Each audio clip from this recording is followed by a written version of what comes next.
Good morning to all my colleagues at SASTRA and good noon to Dr. Kooi Cheng from NUS. It's a very happy occasion.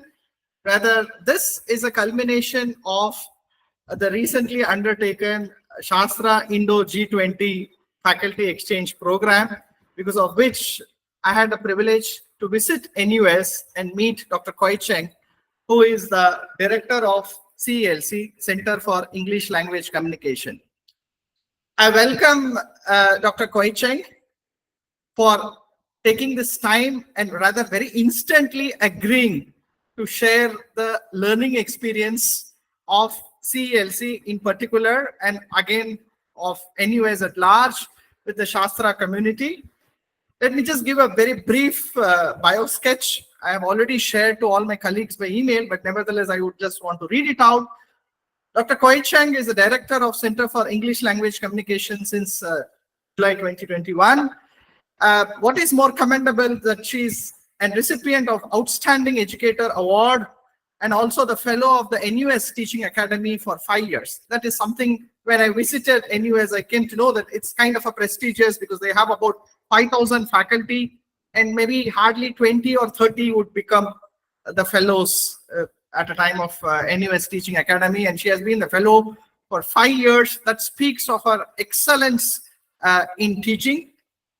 Her research area includes use of technology in English language teaching and learning and assessment, but she has also developed a very keen interest in the impact of experiential learning and living learning programs on undergraduate students' university experience.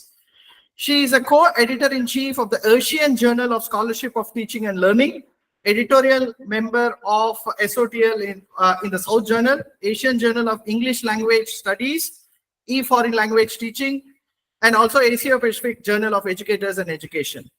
Her publications and conference papers range from English language teaching and communication to academic development and living learning programs. She is also a very avid researcher with a principal investigator and co-PI for a lot of grants, both from NUS, from Ministry of Singapore, and also from the TEMSEC Foundation. Now, let me give background of this forum of TLC Talk series. At SASTRA, we have formed this Teaching Learning Center quite recently in November 2023. And as part of this teaching learning ecosystem, Teaching Learning Center of SASTRA, we invite experts both from and outside our institute, India and abroad, to share their learning experience so that as a community of learners, right, we innovate, we constantly improvise. It is in this framework, when I visited NUS, I had requested Dr. Kooi Cheng to share her learning experience, especially I think all the participants who are directly now joined in the meet and later on who will see this recording would be fascinated that English is no longer taught probably separately in NUS. Most of the time it is combined with other courses, and that is something fantastic that they are experimenting. And of course, the way the language itself is being taught now with the upcoming of AI. So not taking more time, I invite Dr. Kooi Cheng. And Dr. Kooi Cheng, we have about 80 participants now, and I think it would turn to about 100. We are of that, about 40 or maybe from English department, faculty and PhD students from English across 3 campuses of SASTRA. Now at the main campus of SASTRA, we have 2 other campuses. And we also have my faculty colleagues from other schools of engineering, science and management, including administrator deans who have joined this talk. And we are very eager to hear from you. Welcome. Over to you. Yes, thank you, Prof. Naren. If I could just share my slides, let me get this ready. Yeah, you can share your slides. Would you be able to see my slide? Yes. Yes, thank you. So good morning, everyone at SASTRA.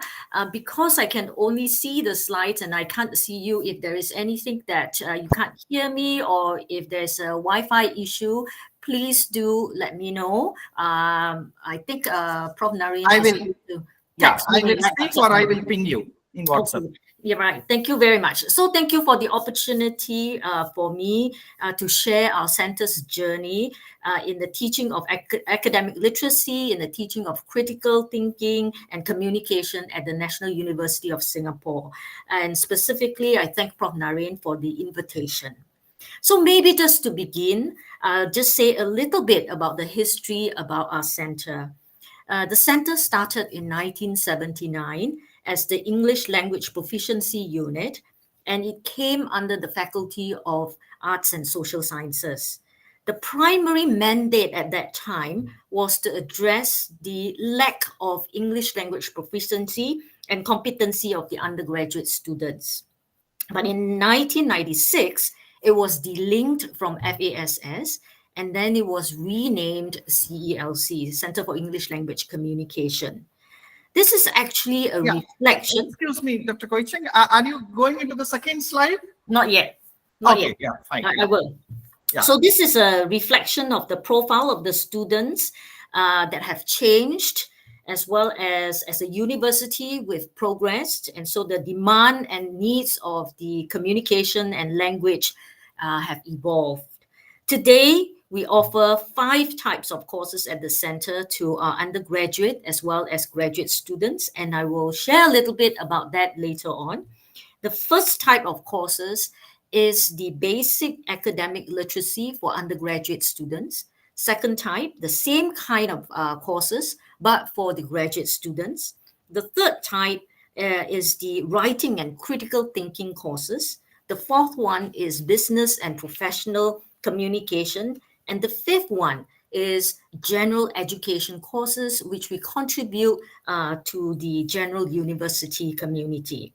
In the coming years, what we envision is that we will be engaged in the adult education space. So today, this is my outline. I thought to break it into 3 parts. In the first part, I think it would be good for me or helpful for the contextualization for you to understand a little bit about how we have evolved. In the second part, I will talk and I will specify, I've chosen a few courses where it's interdisciplinary in nature, and I'll talk about our collaborations. I'll talk about the challenges that we faced when we started, the lessons that we've learned, and some of the suggestions on how we could make it work. And I think colleagues would be also interested to know what is the indicator or what is the evidence of student learning based on these interdisciplinary collaborations with the faculties as well as schools. And the third part of it is basically a few things that I would like to say about professional development for my colleagues here at the Center for English Language Communication, as well as the things that we put in place for care, for well-being, for care for our academic colleagues. And I hope to be able to leave enough time later on for us to dialogue, for us to talk about some of the issues that you may face and I may face here, and I could learn from you as well. So first part, our context. I think it's only, like I said earlier, it's only helpful that I share with you the language policies, very briefly, the language policies in Singapore and how it has had, and they have had an impact on what we do at the center. So when I started earlier, in my first slide when I began, I made a brief mention of the change of student profile and the needs and demand of the university. And I talk about this in terms of the last 40 to 45 years. And then on the trajectory of growth for our center, I thought that all this would give us an understanding of the way that we've moved, the way that we have created our courses here, and because they're primarily to address the students that we have at our center as well as at the university. So prior to the introduction of this bilingual policy in 1966, Singapore was officially a multilingual state with English, Mandarin, Tamil, and Malay as our 4 official languages, and English was designated as the working language. The spirit behind this bilingual policy is that it would be It will enable Singaporeans to be active participants in the global economy by making English as his first language. On the other hand, it is also to ensure that the ethnic groups retain our identities through the learning of mother tongues as second languages. So, because of globalization, because we wanted to have access to knowledge, and because of increased mobility, English has then been accepted as our language for education, workplace communication, government and administration, and recently for socialization. So in the earliest stages, when bilingual policy started, that was sometime in the late 1990s as well as in the mid 2000s. Most of the language and communication centers like ours at universities had the primary mandate of supporting the language proficiency needs of students who are linguistically weak, and especially international students. That was why I mentioned earlier the setup of the English Language Proficiency Unit in 1979 here at NUS. But at the turn of the 21st century, there was a change in language profile and needs of our students, especially here at NUS as well as across the universities and institutes of higher learning in Singapore. This change is aligned with the strategic directions of the universities, as well as a response to external and larger societal and global factors. It is therefore not surprising that we see that the language and communication planning and policies evolve correspondingly. So addressing English language proficiency is no longer the core responsibility of language and communication centers like ours. And as noted by, I've indicated here the reference, Hannington and Renandia, in this current landscape, centers like ours have the dual focus of preparing our students for academic demands at the university and then later at the workplace. I've documented all this in a book chapter that I co-wrote with my previous director for those who are interested later on to refer to that. So if I could further illustrate this, so our fast changing landscape in higher education, especially in the context of Singapore and as well as NUS, I have 5 things to highlight here. So first is proficiency. As I've said earlier, over the past number of years, we have witnessed a change of the use of English language from instrumentalist to sociolinguistic. So for example, in families today in Singapore, it is very common for us to see that family members communicate in English, or at least that's one of the languages that they communicate in. And that may not be the case maybe 40 years ago. I think we may be seeing this increasingly in countries in Asia as well. And therefore, you see that the students who enter the university these days have a higher level of English language proficiency. The second point that I'd like to make is this. We did a horizon scan of writing and communication modules or courses offered by institutes of higher learning in Singapore. And our horizon scan shows us that they're no longer, as I mentioned earlier, they're no longer focusing on proficiency, addressing the linguistic weakness or weaknesses of our students, but they have pivoted to offering courses on writing and communication, on critical thinking or higher order thinking, as well as courses that address workplace relevance. And therefore, earlier I talked about the dual focus of preparing our students for academic demands, especially, as well as for the workplace later on.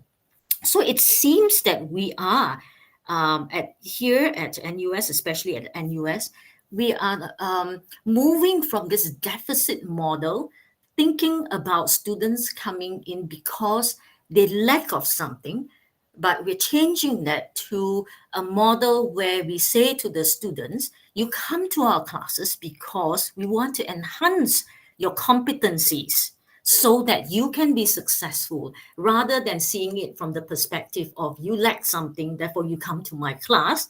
But basically, you come to my class because we want to help you and support you in enhancing certain competencies so that you can be effective and you can be successful in doing X, Y, and Z. Okay, so that's the second point. The third point is this: learners, and I think this is probably what you are experiencing as well. What we see here is that um, we have had for a long time a pretty homogeneous group of learners or students who come in. For example, students who are from the age of 17, 18 to the age of 20, 21. But that profile of students has changed. And as I've alluded to earlier, it could be because of mobility. It's also because of inclusion, because of diversity, because our university is now taking in more students on discretionary basis, may not just be depending on their academic performance, but also could be because of the other talents that they have. The scene is evolving as we are speaking now, especially also in our context with the recent call from our government for our workforce here to upgrade and upskill. So we see an increasingly bigger and bigger number of our alumni who come back and who take courses here at NUS. And we call them small stackable courses, but I think it could be more commonly known as micro credentials elsewhere. On environment, I don't think I need to say very much about this. I think we are all very aware of this in this context we are in, where we need to prepare our students to be in this VUCA environment. And then finally, the fifth point that I thought to say is that technology really has had an impact on how we approach teaching and learning. Just maybe 2 or 3 years ago, or we have not, I think here at NUS, we've not had experienced such a intense and such a fast speed in terms of the use of technology. Probably it's because of COVID, probably also because the advancement in technology. So we've seen MOOCs, we've seen flip approaches, we've seen blended learning, and of course recently the use of generative AI tools. So against this background, we here at the center ask ourselves some questions. So we ask ourselves, how are our modules and programs responding to the changing landscape at a very fast speed? What are things that are really still fundamental to our students? What are things that are still fundamental that we should teach our students and our students should learn in a language, communication, critical thinking course, for example? How do we continue to engage our students beyond the classroom and as well as after they've graduated? How do us faculty members enhance our own competency so that we can meet this changing landscape? And we're also talking about interdisciplinary education. We're talking about having students to be able to comfortably, confidently express their voice, express a stance. We're also talking about diversity, inclusivity, as well as, of course, the technology.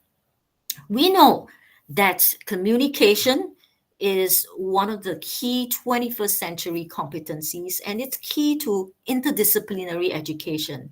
But what is it that's about communication that we need to think about now that can help our students, that can be something that can enhance our students? What is it that we can teach to enhance our students' communication skills in this 21st century?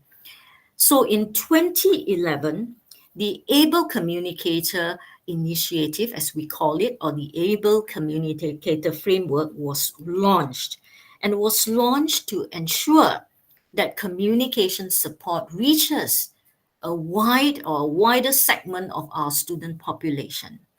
It is launched to provide a more contextualized shaping of students' communication skills within their content or disciplinary subjects. It could be science, it could be computing, it could be engineering, it could be art and social sciences, and so on and so forth.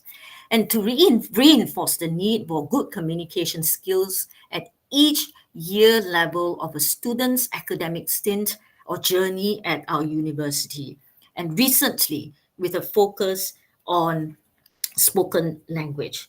So through the years, this idea, this able communication framework has helped and has guided us in the courses that we developed. So what we really would like to see is that the students that have gone through our courses, the students who have gone through education at NUS, students who are proficient in the language, who are context sensitive, who are critical, as well as who are creative. And we are not forgetting also people, students who should be digitally fluent, who will be able to collaborate and engage with the communities that they're in, and be disposed towards lifelong and independent learning. So on that note, I thought that then I will then move on to the courses to give you a sense of some of the courses that we offer here at NUS. And in talking about courses, I'm going to focus my sharing session today on courses that we do in collaboration or in consultation with faculties and schools. There are more than 30 courses that we run here at the center. And as I've mentioned earlier, they are categorized into 5. And one of the types of courses actually involve collaboration with our colleagues in the different faculties and schools. And for clarity, when we talk about collaboration with faculties and schools, we refer to these 3 aspects primarily. We talk about elements of interdisciplinary or cross-disciplinary in the courses themselves. The content should have disciplinary relevance, and there should be participation of both the faculty as well as our center colleagues in articulating the learning outcomes and also in demonstrating the concrete evidence of collaboration. So to put this into perspective, we have, here's a snapshot of courses that we've worked with 5 faculties and in different strengths or in intensities in terms of collaboration. These are both graduate courses as well as undergraduate courses. So I'll start from the screen on the left-hand side at the College of Design and Engineering, CDE.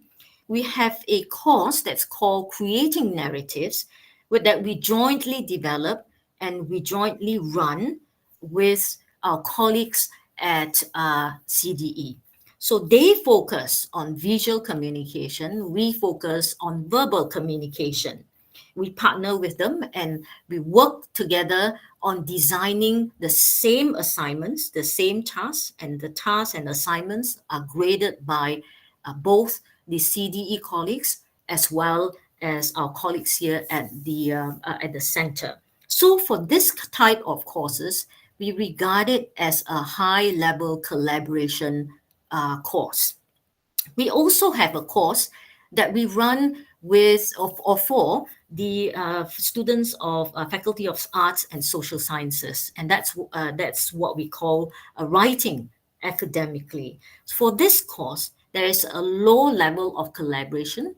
There is collaboration, but the level of collaboration is what we term as low. So what happens in this particular course is we consult our colleagues at FASS.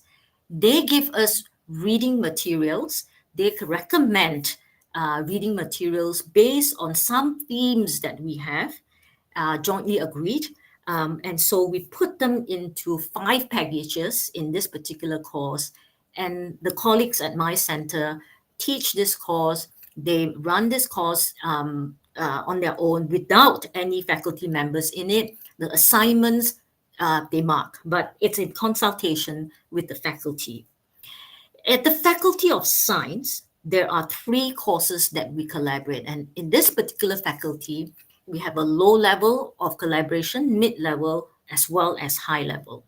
So I've described earlier already on the low level of collaboration, which is in the Faculty of Science, is the first one that you see listed, exploring communication practices through popular science. The concept is the same as the FASS course.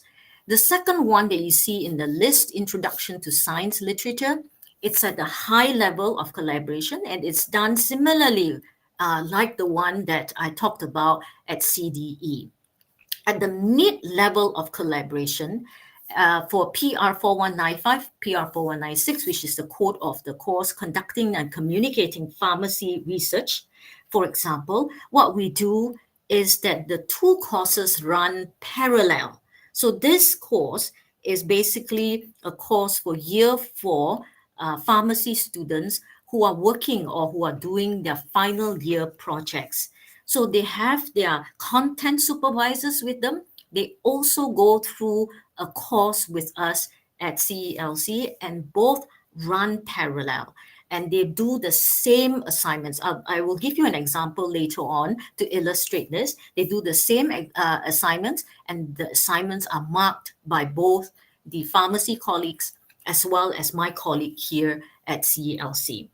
So for School of Computing, a similar model is used, and I won't elaborate that, except to say that for these two courses that we run with School of Computing, it is at a high level of collaboration. That means we jointly run these courses.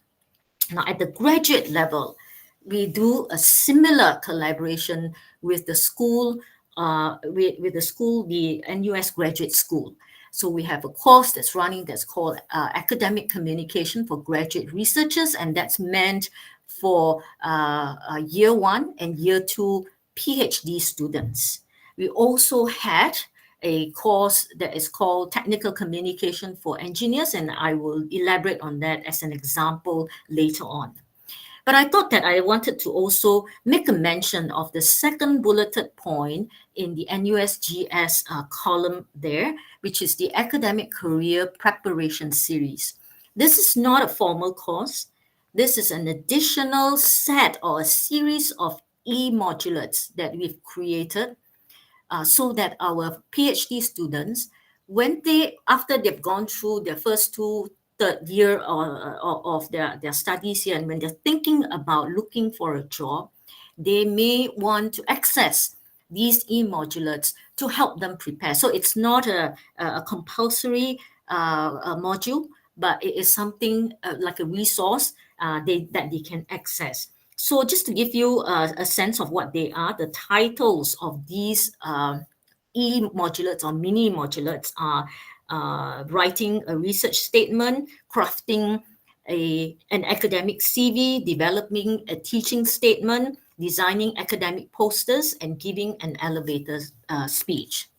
So basically, these are things that we hope will help them as they write their resumes, as they prepare themselves for an academic career or a research career beyond their PhD studies.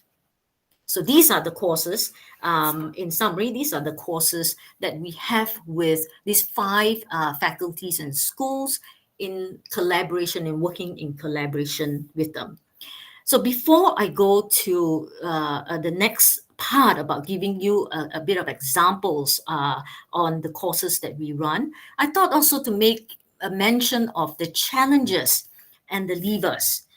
Challenges, I'm sure you would agree with me that to get this going, there must be buy-in from not only the students, not only the faculty colleagues who work with us, but we ourselves at the Language Center here. I need to have the buy-in from my colleagues here that this is something that is going to enhance our students' communication and language skills, is going to be something that is helpful to them. It's a shift also in the beliefs. It's a shift in mindset, and it's also sometimes some may see it as a shift in identity, because all along we've probably have this single identity where we associate ourselves with teaching basically language in a language center and not anything else. But this collaboration is going to take us away, maybe a little bit move us away from this idea about single identity, to work with other people, to learn with other people, as well as to negotiate with other colleagues, to come up with something that is collaborative, that is joined together, the courses and all that. So that's 1, 2, and 3, the challenges, and also support from leadership. But the support from leadership can also be a very positive thing if leadership, especially at the upper leadership, as well as the mid management, who are supportive of this kind of idea. So those things that have worked for us are champions. If we can find champions in departments, in faculties, then it is much easier for us to collaborate with them. And we are very fortunate here because we do have many colleagues who believe in this interdisciplinary approach, and so we've worked together on this. And in recent years, the university has also gone on this interdisciplinary education approach, and that makes it very much easier for us to work with our colleagues in the other faculties and schools. Communication and engagement.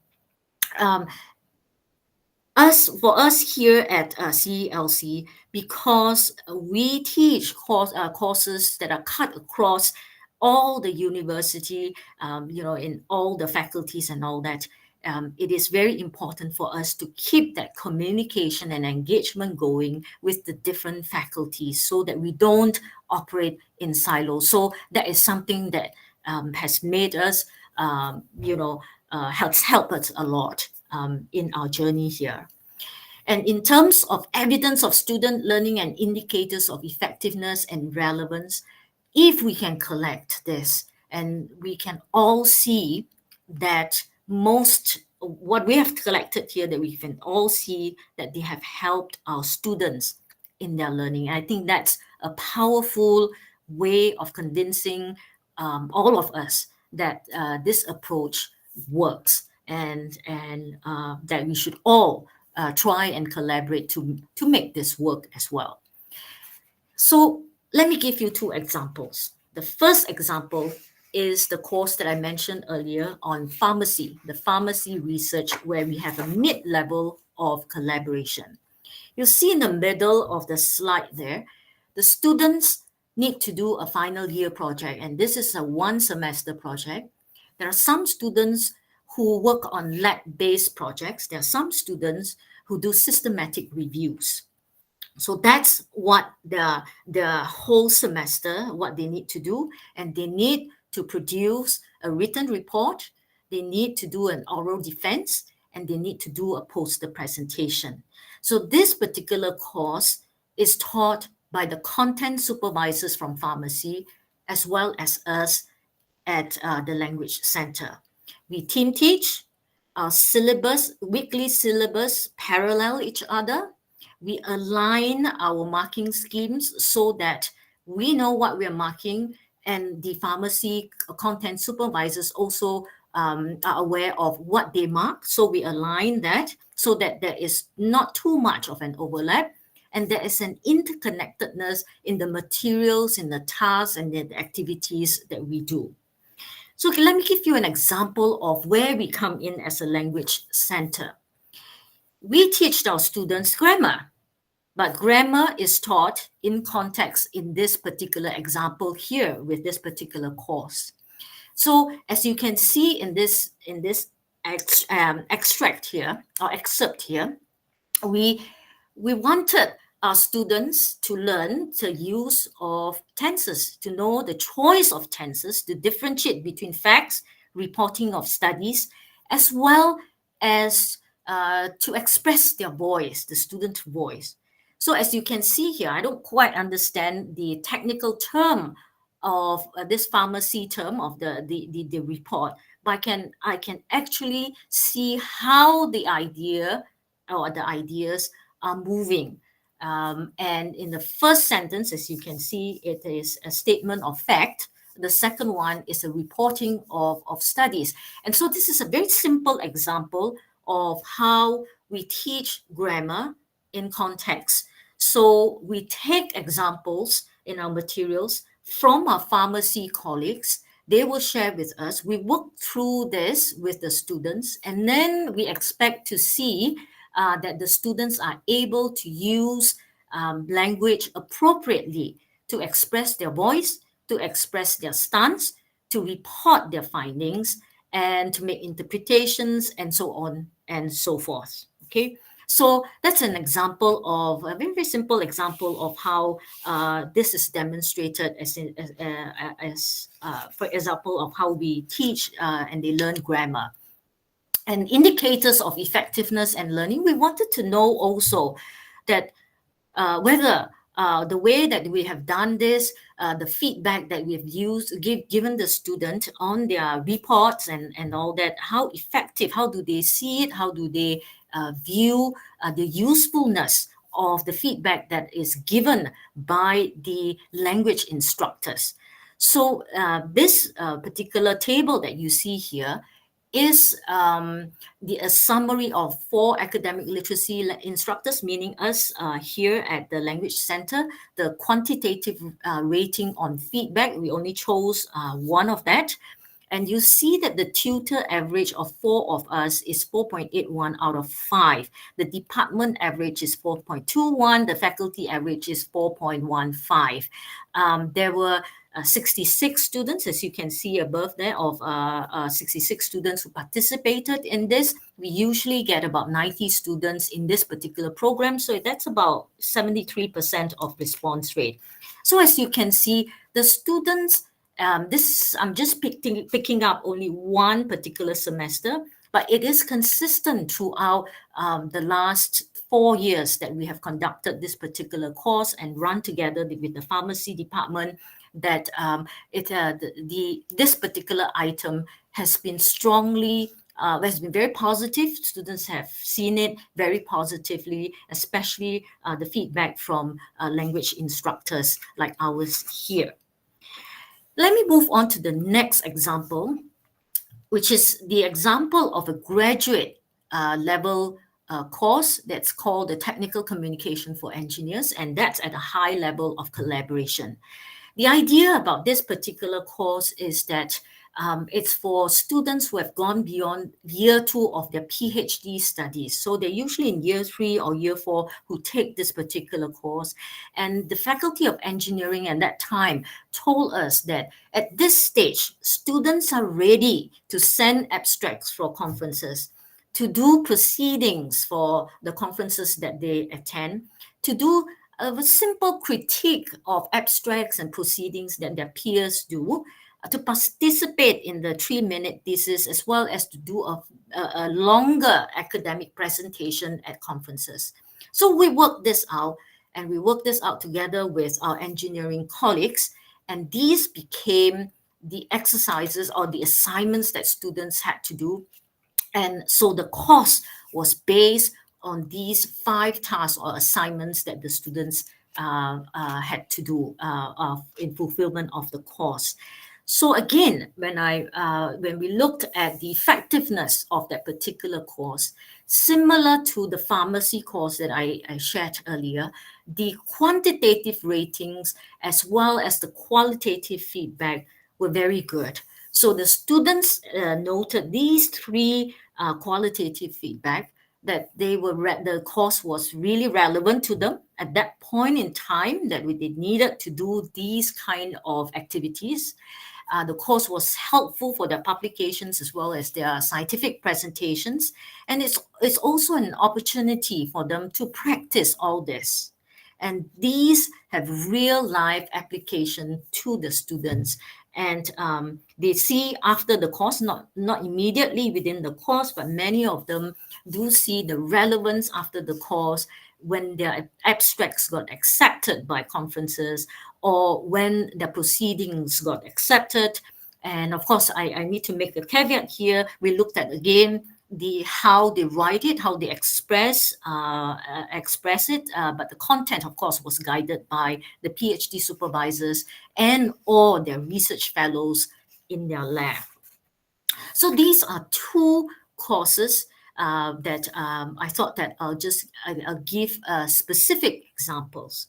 So let me move on to the last part of my sharing session today. And I just spent a few minutes on this, and that's about the professional development of my colleagues here at the center, as well as care for ourselves, as well as for others. So 2 points that I want to make very quickly. I think that professional development, which consists of faculty development as well as ourselves as a reflective educator, these are important to us here. When we talk about faculty development, I'm talking about enhancing our own capabilities, our competencies. I'm talking about engaging with communities beyond our own community here. I'm talking about assuming further ownership of the portfolios that we have, and expanding that repertoire as well, and taking up leadership roles. The second point is, as reflective educator, I think we should acknowledge, and of course we know our strengths, but there are many areas I think that we should reflect on as educators, and we can learn many things from our students as well as our colleagues. We should recognize that there's much that we can learn as an educator, and allow ourselves also to see a bigger picture, to get the exposure, the experience, and to extend, like I said earlier, the repertoire, our repertoire. And we capture, perhaps later, if you're interested, then I can show you the types of workshops and seminars that we run here for our colleagues internally, as well as the list of things that as our colleagues develop and reflect, they put it into publications as well as presentations. And these are all captured in what our publication called a year in review. And the third point and the last point, very briefly, I would like to say is that at our center also, we are very mindful that we have a lot of things that we need to grapple with. Things are moving very fast, especially, as I said earlier, also with technology and Gen AI and all that. And I'll talk a little bit about Gen AI because I saw a question that was asked when Prof. Naren sent the questions to me yesterday. So amidst of this, I think a genuine care for colleagues as well as our students, our fellow colleagues in our mental, physical, and emotional wellness is very critical and important for us to move forward. So on that note, I'm going to end my sharing session here, and then perhaps we could have a dialogue after this, not just basically based on the questions that I've written, but also to hear from colleagues who are present here today, some of your thoughts, some of the things that I could learn from you at SASTRA, and I'm sure there's plenty as well. So I'm going to stop sharing my slide here. I can share the slides with you later on with the references and all that. So Prof. Naren, I'm going to... Thank you. Yeah. So you want to take up the questions which I have sent yesterday, or like we can throw open directly now to the audience? Up to you. I think you can. Yes. Either way. Yeah. Okay. So, faculty can feel free to unmute and ask, or you can even text in the chat window. Maybe I can then read it to Professor Kooi Cheng. Right. So in the meantime, maybe I'll just ask the question that is there, also put up yesterday, so that people can then think of the questions. So one question was like,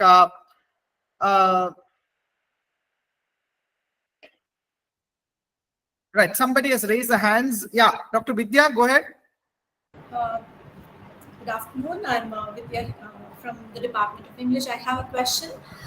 You were talking about collaborative teaching and you talked about conducting and communicating pharmacy research, and you gave examples. I just want to know what kind of classroom setup do you have? Do you have both the subject teacher and the co-teacher present in the class, or how do you manage the classroom interaction? What kind of classroom setup you have when you have go for collaborative teaching? Thanks for the question. So that's a really good question for me to clarify. So when we have classes, we teach separately. We don't teach together. There are Okay. certain sessions, lecture sessions that we are together, Okay. but mostly we have tutorials. After the lecture, we have tutorials, and the tutorial sessions are different, separate. They are taught Separate. separately, not together, not in Okay. the same class. Okay. Yes. Okay. Thank you. Yeah. Next, Dr. Chinnadurai. Yeah, hello, ma'am. This is Dr. Chinodurai from English department, and I personally feel that, and when it comes for that learning a language, and at certain stage, this may lead to this boredom of the students, and how your course is connecting with acquiring the language. I'm sorry, I couldn't hear very clearly. Yeah. How your courses is connected with Chinnadurai? Can you Acquiring repeat? language. Yeah, acquiring language, ma'am. Mostly, and all your course connecting with the learning a language, and at certain stage, the student may feel boredom, but at how your courses are connecting with acquiring a language. Acquiring a language. Am I right, Chinnadurai? Yes, sir. Yes, sir.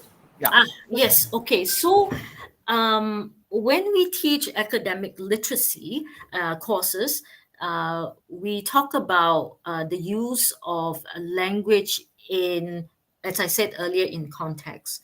So we also go through the structure of, let's say, a report or an argumentative essays and so on and so forth.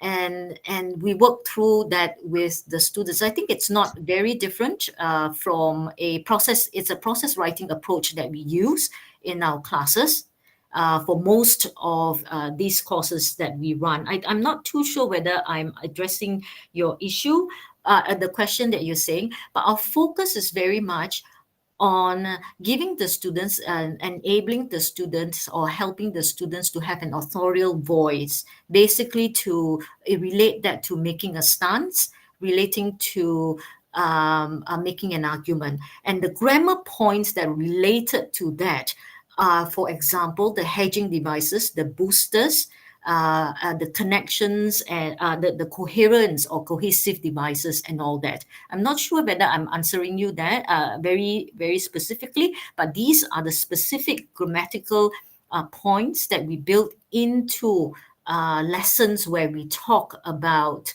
having a voice or an authorial voice in writing, for example. Yeah. Okay. So we'll. Okay, ma'am. I have another question to ma'am. That mostly the right age to learn a language is before 10. So that is the right age. I personally feel that, because that is the age to acquire language.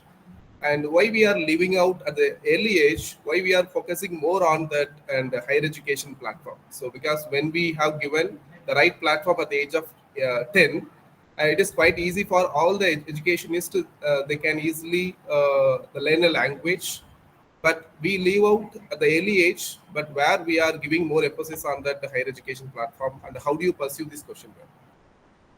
Okay, so my sense is that what we are teaching here is very different from acquiring a new language. What we are focusing here is basically to let the students, to help the students to be able to address their demands for the academic demands here. So we are not really at NUS, we are not really focusing on the early stage of trying to learn a language. So, and that's why I gave the context of in Singapore, where we've come to a stage where that part of the early stages of acquisition is not there anymore. So basically, we've moved to a stage where we now, the students have moved past that, and we need to help them to manage the demands as an academic demand, as well as a workplace communication later on.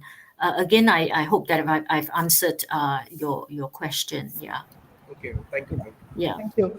So we will take a question from the chat window once, and then we'll go to the speaker. The question, I read it for you, is from Dr. Pugarendi. What specific intervention or engagement is done towards the wellness of colleagues?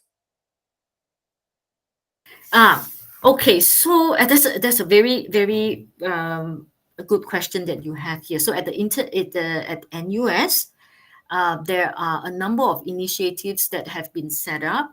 The first one is very recent one is that there are opportunities and avenues for colleagues who are having a little bit of who need someone to talk to.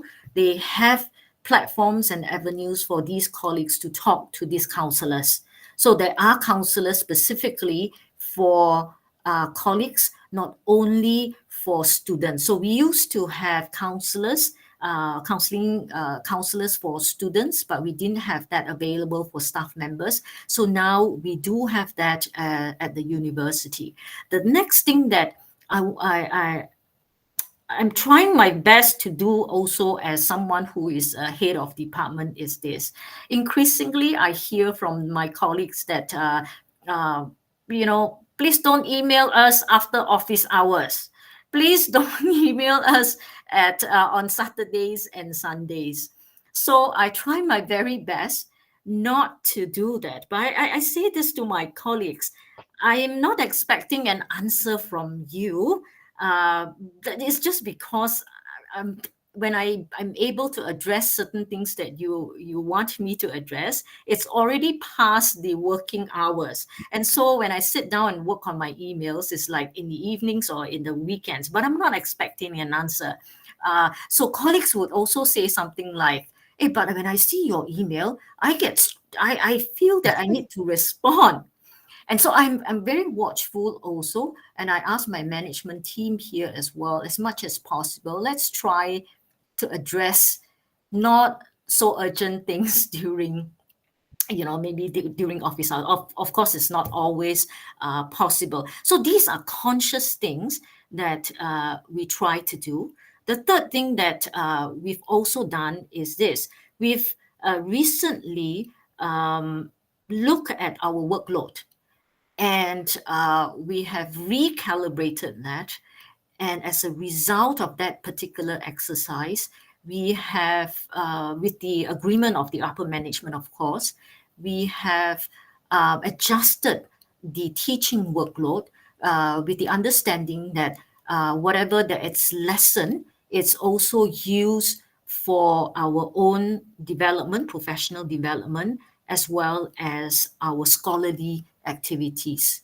So those are the ways, some of the very concrete ways that we have done here in the last 3 years. So that's nice. We will take a call directly now. Abhirami, Dr. Abhirami wants to speak. Yes, sir. Yeah. Hello, ma'am. This is Dr. Abhirami. My question is, ma'am, I just want to check whether I am right in understanding your term interdisciplinary context. That is, you take a sample from an engineering textbook, and through that, we implement our language teaching. We devise exercise out of that paragraph, and then teach language. Is that what you mean as interdisciplinary teaching, ma'am, at NUS? Okay. So you've asked a very important question as well here. So what I mean here, it's also a range of courses that we do. At one end, when we talk about this interdisciplinary, we actually have content that we ourselves teach, content, and then the writing comes in. So it's very, very content plus CLIL concept. the content and language integrated approach. So at one end, we have that. At the other end, along that spectrum also, is what you've described earlier, is the use of English as medium of instruction, which is an EMI approach. So it depends on the needs of the faculties as well as the courses that my colleagues design. So it is in this spectrum that I am talking about. Yeah. Just to add on, Dr. Kooi Cheng, I think you said there are 5 categories. I mean, the courses in CLC are in 5 categories, of which the one category is this kind of co-teaching or collaborative teaching. But I think you also have other categories. Maybe you can just spell it out so it will be easy for So the one that falls into the CLIL approach is the writing and critical thinking category of students. Yeah. And there are also other categories, right? Yes, there are others like professional and business communication, for example, and that we take reference from the industry, the workplace. Okay. Yeah. So we'll go to the next question in the chat and then we'll come back to the queue. In a multilingual country, this is from Dr. Yoganand Rao, from a multilingual country like India, where there are the huge language difference and the syllabus difference, how can uniformity can be brought in English curriculum? Because India is very diverse. I'm not sure whether I can answer your question there, but Okay. what I can offer is that I don't think one size fits all. I saw some comment there, but I couldn't read all the comments. Somebody said something about one size fits all, right? I hope I'm not suggesting that it's one size fits all. It's not. And therefore, we have different categories of courses that we run here. And even within each category, it's almost, it's not really uniform. It's basically tailored towards the needs of that particular group of students. So I actually don't have an answer to your question, but my response is that I think we'll have to go with the needs of the students, and ultimately to us, it is learning outcomes that is our priority. Yeah. So next we'll take it online. Dr. Shashikala wants to ask. Dr. Shashikala, please. Yes, sir. Can you hear me? Yeah, you can. Madam, I would like to know if you have any activities to improve the speaking skills of students. You have highlighted writing activities and exercises. Is there any module which you have for improving the speaking skills of students? The answer is some years ago, we had a course that is specifically to address the pronunciation as well as oral presentation skills of the students. But we retired the course, I think about 5 years ago, because we saw that there wasn't really much of that demand. Our students seem to be able to do that very well. Nonetheless, we still have workshops. These are not formal courses, but we do have workshops that the students can sign up voluntarily as an option to do it. So previously we had this course, which was a compulsory course for a certain group of students. So now we have retired that, and we have offered these kind of courses as optional workshops and not formal courses. Yeah. Okay. Thank you. Thank you. Thank you. So we'll go to a question in the chat. This is from Dr. Chandra Mohan. How was the reading comprehension in various courses implemented and evaluated? We don't do reading comprehension per se, but reading into writing. So basically, the students need to read to incorporate ideas from the reading passages or articles into their writing. So we don't do, understanding, the kind where you read a passage and then you do a few quizzes on trying to tease out the understanding of the students. So we don't have those kind of quizzes, but we have reading into writing kind of concept. Yeah. Yeah. Thank you. We'll go to a question in the queue. Dr. Vidya? Dr. Vidya, you can unmute and ask.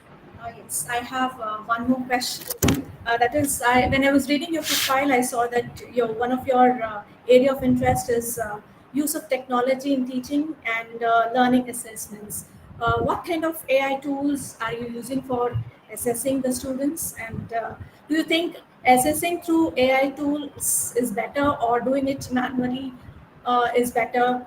Which one do you think is better out I of can, this? okay, thanks for that question. I was going to kind of address that because it was something that came up in the question, one of the questions that was sent to me yesterday. I'll share with you the experience here that we have at the center. We run every year, twice a year, we run what we call a qualifying English test and the diagnostic English test. The qualifying English test is for undergraduate. The diagnostic English test is for the graduate students. These are for students who do not qualify, who do not have the English language requirements of the university, but they are still accepted by the university. So they are placement tests. So after taking these tests, then we put them into classes, and whether they need enhancement in terms of their competencies. Now, in last year, we started to explore the idea of whether these tests don't have to be marked by us anymore, because we get thousands of them every time that we run this particular test.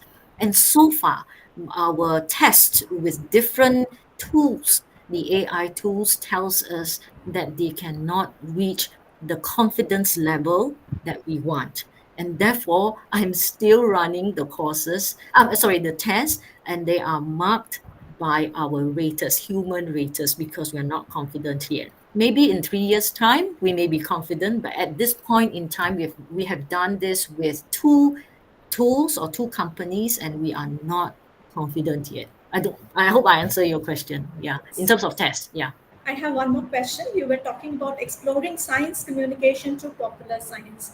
What do you mean by popular science here? I just want some clarification on that. Okay, this particular course, they use write-ups in more like nature and more accessible publications, but still credible publications, and not the academic dense kind of articles where it's physics and so on and so forth. And recently, and this particular coming academic year, what we are going to do is basically to get this group of students, science students, we have about 500 something of them in one semester, to go to our science center here in Singapore and explain and exhibit to the public. So basically, the whole semester they'll learn something about using this different kinds of disciplines, sub-disciplines of science, and then we partner with the science center here, and then they will need to communicate or explain the exhibit to the public, and that's where we talk about communicating science to the public. Yeah, that's what the course is trying to do. Yeah. Thank you. Thank you. Thank you. Yeah, Dr. Kooi Cheng, it's already 12. Is it fine? Can we extend by 10 minutes or Oh, something? yes, sure. Yeah, that's all. You want to talk something regarding yesterday's questions or any engagement or? Yes, I thought that I wanted to say a little bit about Gen AI, if this is okay. Yes, yeah, because there was a question on that also. Yes, there was a others. question. Yes, I wanted to say that we have done a few. My colleagues, a few colleagues, and I have done a few studies on the use of Gen AI tools. And the most recent one that we did was basically that we wanted to come out with constructs, rubrics that we feel that is, I hesitate to use the word proof lah, but so we use resistant, AI resistant, quote unquote AI resistant. So in short, I'll just do a summary on this. So we got our students to write using Gen AI tool, which is ChatGPT, and students who wrote not using the tool at all. So we have different categories of students: those who are better in their language proficiency, those who are weaker, and so on and so forth. So we got two raters to rate this. At the end of the day, what we found was that the tool, those who use the Gen AI those who, I rephrase, by using our revised AI resistant rubrics, it is able to tease out those scripts that are done by with the help of the Gen AI tools. And the four areas, I think there are four areas that we found that are lacking at the moment in terms of the Gen AI tool. Number one is this. There is very little contextualization when one uses the Gen AI tool. In our case is ChatGPT, and they use the version 3.5 because any higher version students need to pay for it, and we didn't want that. The second one is there is very little evidence of higher level or higher order reasoning or critical thinking in that. The third one is that the voice of the writer doesn't come out in that particular writing piece. I think these are the three. Sorry, these are the three key. Oh, sorry, there's one more, four, which is the authenticity of the writer, which is very associated with the voice. So these are the four things that we recently found, and we are kind of pretty. At the moment, we are pretty confident that if we do a revision of our rubrics, we will be able to address the issue of whether the students use the Gen AI tool and be able to score higher than other people. That means whether it will be very much an advantage to them. Yeah. That's nice. So Yeah. maybe in the interest of time, I'll just add two questions picked up from yesterday's and today's. One was like, can grammar be taught inductively? I mean, are you focusing on like teaching grammar? Yeah, I tried to answer that one earlier in my example of grammar in context. So I was trying to say that we teach that in the context that we gave the students. So yes, so it's not quite deductively, but it's also not. It's in between. Yeah. And Yes. one another is in the language combination, there's a lot of the structure that needs to be, the students have to learn. It's not about the usage of the words and the context, but it is also the structure of communication. Can you just talk about, how you help students to improve the structure-based concepts? I mean, the structure of communication itself. So the way that we usually do this is, as I've tried to illustrate with my two examples, is that we use exemplars. And we use exemplars which are disciplinary based. And then we get our students, and if you can say that it's inductive, to work through this. And we work through this exemplars with the students so that they can see it. And rather than we tell them rule 1, rule 2, structure 1, structure 2, structure 3, and then we would summarize by saying to our students, okay, this is usually how this is done in this particular convention, in this or another convention. Yeah, I hope I've answered that question. Yeah. So those was. So anyhow, I have documented all the questions that has come in the chat, and I will collate that and send it to you. Sure. Whichever you feel it interesting, you can just respond to that, and then I will circulate with all my colleagues over here. Yes, I also would like to say that if there's plenty of opportunities, I think, for us to learn from each other and collaborate. And if there is any interest, maybe I would like to rather welcome. Yeah, Dr. Uma is here. Dr. Uma Maheshwari.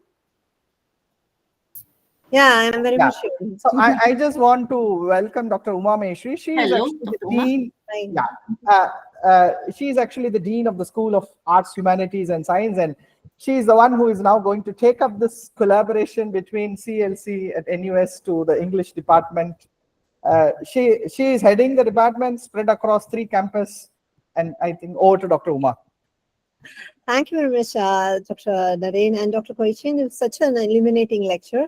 And I think you have stimulated certain thought processes which we have also been thinking of, especially in the field of language teaching. And it's more of enhancement of competencies. Was very nicely put by you. And we are also thinking along the same lines. Because we have quite heterogeneous population and there are different needs.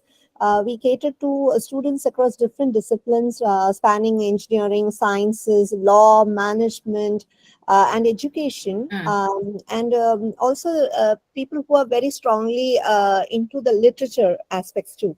So I think it's a very interesting primer, I would say, and I'm sure some of our faculty are already excited to discuss more with you. And I'm sure that we can look forward to more interactions and positive collaborations involving the two teams, both at NUS as well as SASTRA. Yes, thank you. And I really look forward to that. I'm sure our colleagues as well. So please do get in touch and please, and please do come here.